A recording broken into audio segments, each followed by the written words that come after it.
আসসালামু আলাইকুম। আশা করি সবাই ভালো আছেন। আজকে আমি একটা নানুর বাসা নিয়ে আসব। একটা কাঠের বাড়ি।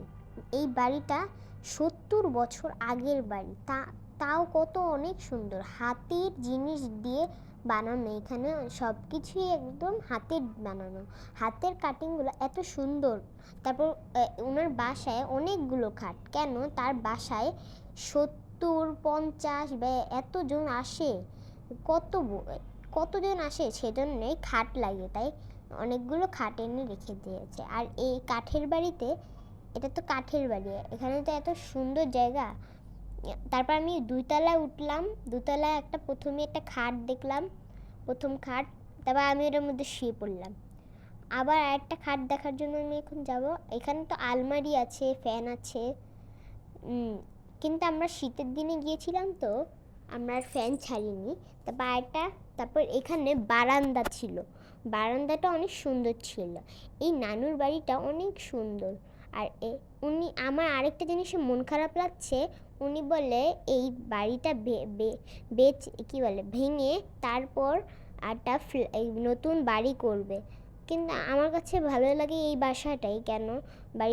কেন আমার এই বাড়িটায় অনেক জিনিস কাঠের। তারপর এখানে বিল্ডিং বানালে ভালো লাগবে না, কেন গ্রামে এরকম বাড়ি অনেক সুন্দর লাগে। আমার কাছে তো এই বাড়িটিই ভালো লাগে। আর এখানে তো খাটগুলো এত নরম, খাটের এখানে নরম। তারপর আমি আবার নিচে চলে গেলাম।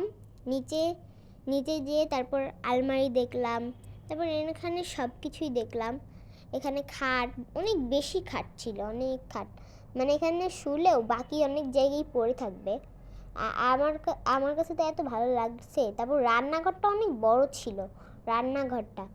রান্নাঘর আর এখানে রান্নাঘরটা এত বড়, কি বলবো আর। আমার কাছে তো ভালো লাগছিল।